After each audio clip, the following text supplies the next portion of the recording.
Welcome to another episode of Show Me Your RAIDLOG, where we talk with industry leaders about how they use RAIDLOGs and similar tools to help make projects succeed. I'm Kim Essendrup, co host of the Project Management Happy Hour podcast and one of the founders of RAIDLOG.com. I've used RAIDLOGs for years to save broken projects and to keep my own projects from getting broken. And so I'm really excited to see how other leaders use theirs. With me today to talk RAIDLOGs is Joe Stalder. Joe is the Vice President of Program Management at Zentalis Pharmaceuticals in San Diego, co founder of Groundswell Pharma Consulting, and editor of the book Project Management for Drug Developers. And I've got my copy right here. Joe has over 15 years of project management experience in pharmaceutical development. His experience includes uh, project management department head, PMO head, and lead project manager on development of assets. Joe is also a regular speaker at PM conferences and is involved in community organizations including PIPMG and Biopharma PM. Welcome, Joe. Hi, Kim. Thank you. So glad to have you on today. Pleasure to be here. I look forward to chatting. All right. Well, I really enjoyed your book, Project Management for Drug Developers. And I actually sort of came across you because you had done some really cool articles on your take on the RAID framework. Yeah, it's the book has a few chapters that capture a methodology that I call GRIDAL. GRIDAL has a lot of the same components as a RAID log. It adds a few more. It adds goals and lessons learned, and it puts them in a sequence that a lot of project managers think about, establishing the goals first, then thinking about risks to those goals, and then a risk can become an issue, and an issue requires a decision. Decision has actions, and actions can impart lessons learned. So it forms that grid-all process, but it's still based on the same components as a RAID log. So I love talking about RAID logs. It was the foundation of when I started in project management. And so looking forward to chatting about it today. Before I dive in and ask my standard questions, if we could, I'd like to talk a little bit more about your grid-all approach because if you go and Google RAID logs, you're going to have RAID with two D's, RAID double D, or RIDAC, RIDAC. It's all RAID logs. They just have different acronyms. And even if it's got changes and lessons learned, we can still call it RAID. But what I like about your approach is you actually really enrich the idea of how to approach RAID logs in that you start with goals. That's the G in Gridall. And I love the way you talk about how that is related to the subsequent items and that helps focus the context. Can you just share a little bit about that really unique take on your Gridall approach? Yeah, so each component has its own set of tools that fall in it. And we're all familiar with those tools. Like when we talk about goals, we can talk about SMART goals or OKRs. Risks, we can talk about a risk register and risk identification techniques. So the components within it are all well known, but what was unique for me is putting it in that sequence, starting with goals. Every project, when you think about it, there's a reason for the project, and that is you're looking to set to do something. You have a goal for the project. You might have multiple goals, especially in the drug development world where our projects spread over multiple years. You might have interim goals for each year. And so when we think about goals with long projects, we want to put those into a goal tracker. And part of that tracker should also have risks or gathering assumptions that make those goals feasible. Um, there's a risk anytime we're thinking about things in the future. Goals are always in the future. Anytime we're thinking about things in the future, there's a risk that the assumptions won't be true.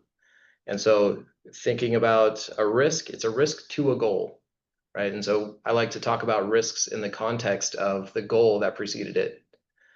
And that's similar for issues. When you talk about issues, there was likely a risk that preceded it. And so when we talk about issues, I like to talk about it in the context of the risk that was identified previously.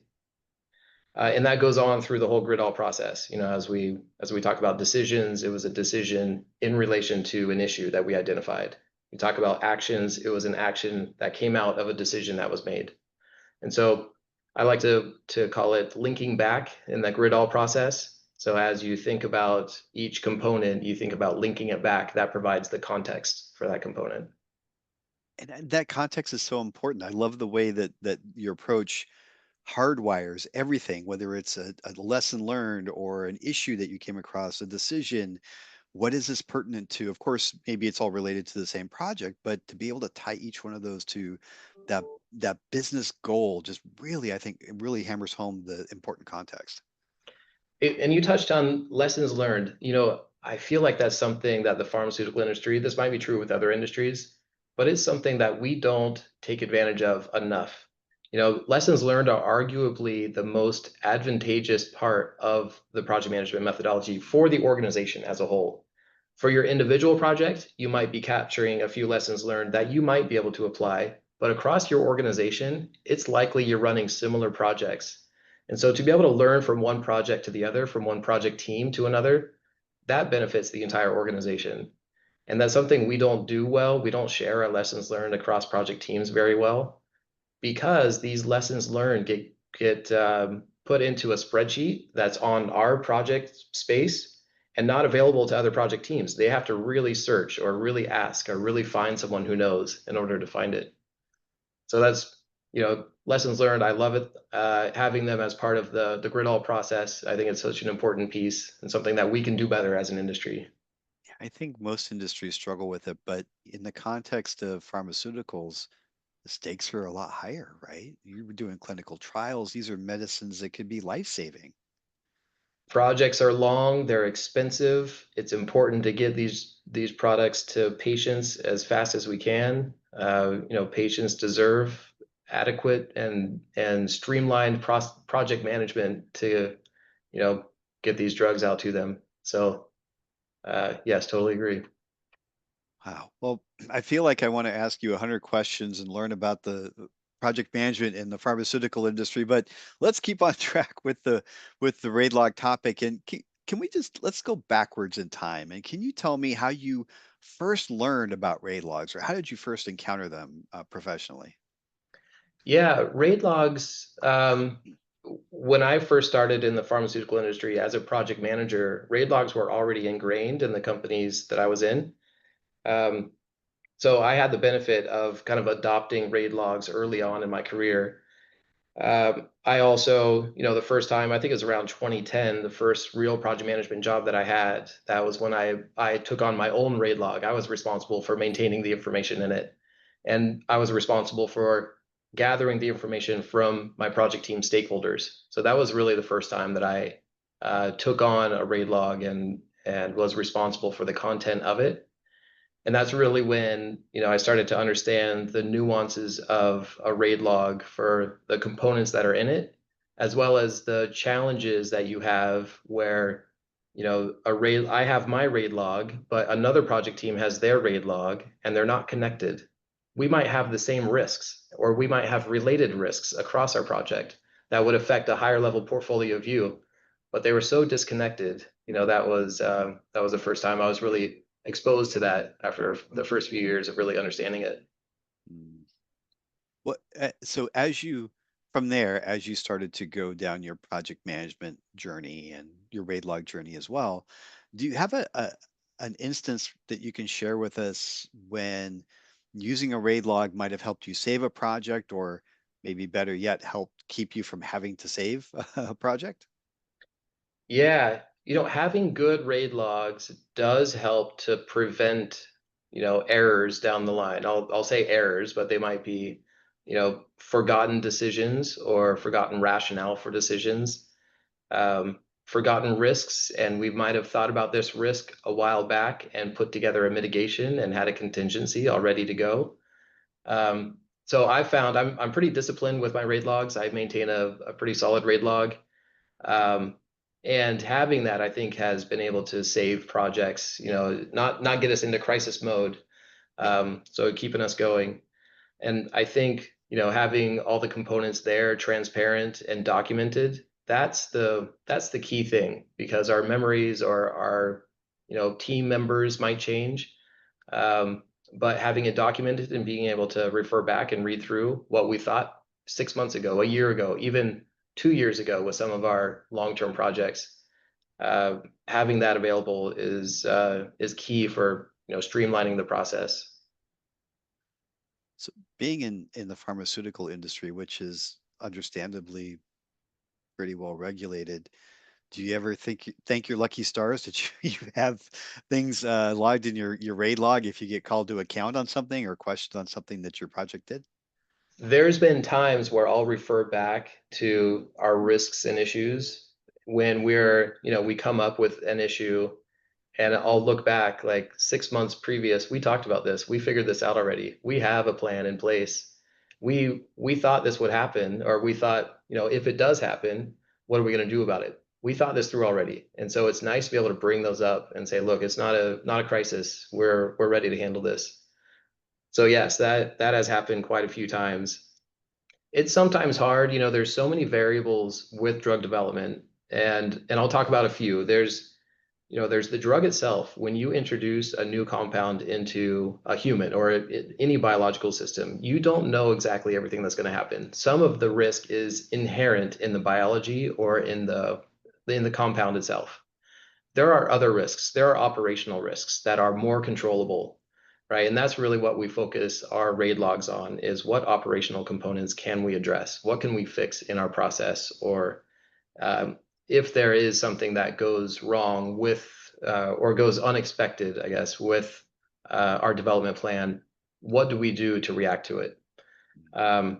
So those two types of risks, there's the inherent kind of biological risks and there's the operational risks. The operational risks are much more amenable to a RAID log than the biological risks. Now, in your book, you talked about two kinds of risk. I think you talked about development risk and implementation risk. Do I remember that right? That's right. Yep, Hey, I exactly. passed the quiz. Yeah. And with those development risks, those are the ones you see on our SEC filings. Those are things that are just part of our business, right? And uh, the operational risks, the implementation risks, those are the things that we can anticipate and correct. All right. So I'm really curious, what has been your biggest pain point in using RAID logs? Yeah, it's two parts really for me. When I first started working with RAID logs, we're taught in the project management world that a risk can become an issue, and an issue requires a decision, and a decision is followed by an action. So in that flow, the first problem that I had with RAID logs is that they're disconnected, right? That sequence of information flow is not connected in a RAID log. And even the term RAID, it's risk, action, issue, decision. It doesn't follow the normal project management flow of thinking about things. So that was my first challenge with it, and that's why, as part of Gridall, I kind of rearranged those four parts. The other part, and this is just pervasive across companies, I think. Every project has their own RAID log in a spreadsheet or in some siloed database, and they're not linked across projects. There's no centralized way of putting in all of your RAID log information. And you lose the benefit of understanding across other projects. You lose the benefit of having that centralized in a place that people on your project team can access it when they want to. Um, so having these spreadsheets, that's the biggest pain point. And I know, there's a great tool out there called raidlog.com that does bring all these things together and even applies better, better discipline around it. That certain things are required. You can't get past putting certain elements of your risk plan, right? And so it helps the project manager apply more discipline. It helps your team understand the components that go into risk identification, for example. And it's more transparent to your team.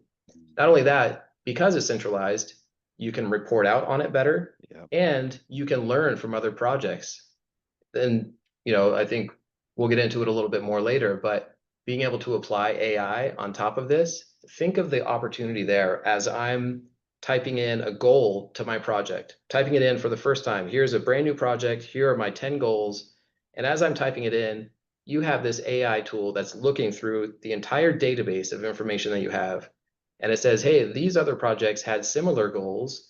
And look, they ran into this risk. They had this issue. They made this decision. Here was their outcome. Here's their lessons learned. Go check this out. And you might want to include these risks in your project because you have a similar type of project based on your goal. That's where, at a big company that has a lot of projects going on, they have a ton of institutional knowledge that they can put into the RAIDLOG database and be able to anticipate some of the risks that will come up just based on typing in your goal. Yeah, that's fantastic. I can certainly sympathize because one of our inspirations for RAIDLOG was just that the data was sequestered in 100 spreadsheets in the deep dark corners of SharePoint, and you could never aggregate. You couldn't learn from it. You couldn't report on it. Yeah, absolutely. Well, I I make the joke that RAID logs, they're great, but only the project manager knows where it is or how to use it. And that, it's so true. No one else on the project team is like, hey, let me go check out your RAID log and see what's happening.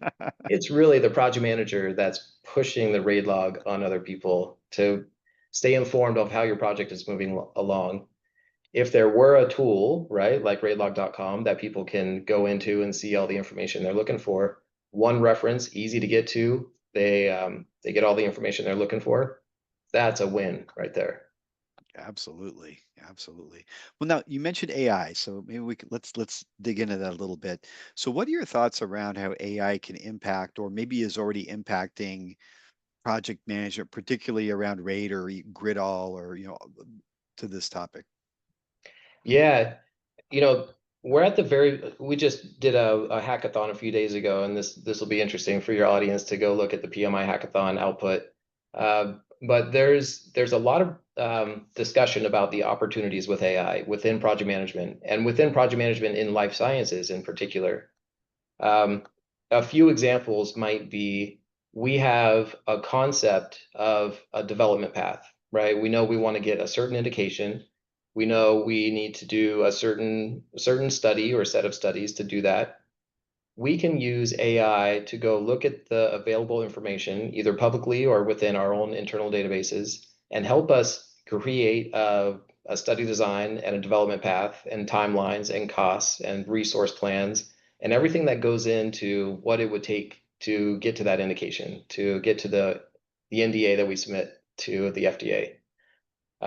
So that generative AI part, that's one piece that I think is available to us, will be available to us as project managers. And part of that is, you're generating a bunch of information about your project from other projects. The RAID log right there. Okay, so being able to anticipate what risks might come up with your project. And that could be at the study level, it could be at the indication level, it could be at the asset level, it could be at the portfolio level. And within drug development, we think about all those levels and how they align and cascade. You can have your AI tool covering all those levels, and it's very hard for one project manager to be thinking about all that. We have different project managers at different levels, and so they need to keep communicating. Anytime you have a lot of communication, there's an opportunity for a loss of information. AI is not going to lose that information. If it's all typed out, ready to go, available in a database, AI can cover all those different levels and across time sequences that we might not be able to think about. So a lot of opportunity for AI. We're at the very early stages of AI implementation, I feel like, as an industry. So I look forward to seeing where this goes over the next year. Yeah, there's a amazing opportunity, and it will be exciting to see where this goes over the coming, just even this year. It seems like it's accelerating. Yeah, I look forward to playing with raidlog.com as AI gets implemented into it and able to help us anticipate some of the risks, issues, actions, decisions. Yeah, we're excited too. Our backlog is so long on that. There's so many things that we want to do. It's just gonna, it takes time to have each feature come out, but we're so excited about the whole product roadmap we've got there, integrating that whole life cycle. Another piece about AI that I think is interesting is right now we're achieving incremental improvements on what we do using AI, right? Something that might have taken us 4 hours to do, we can do in 1 hour, Mhm. right? And it's hard to demonstrate the value of that to the organization and demonstrate that AI is being useful for now because they're small increments. But if you start thinking about applying those small incremental improvements over the organization, over 100, 1,000, 10,000 people, the benefit there should be obvious. And so I think right now, even though we're just getting small incremental improvements with AI, it'll become more pervasive and it'll become bigger improvements. And so I think, that's one of the things that I'm excited about with AI is getting bigger improvements as it continues to improve. Yeah, that math really does scale. And I might share what I'm also excited about is there's so much information that we have that we don't use. How many times has your organization delivered a project like what you're doing? How many risks were there? How many tasks were there?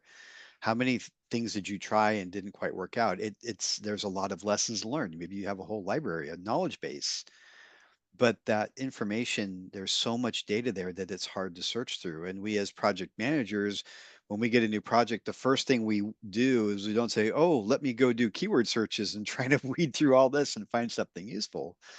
And one of the things we're really super excited about is the ability for AI to go through mountains of structured and unstructured data and extract from it useful data or potentially useful data and prompt us with that. So it brings the data to us instead of us having to go through mountains and mountains of information and find things that are meaningful and be proactive in bringing that back to us.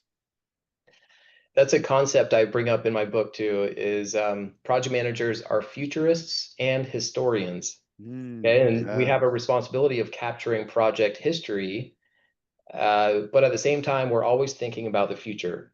And I think that's something AI can help us with. If we do a good job of capturing our history, AI can help us anticipate our future, right? And that just improves the capability of a project manager in that futurist and historian respect.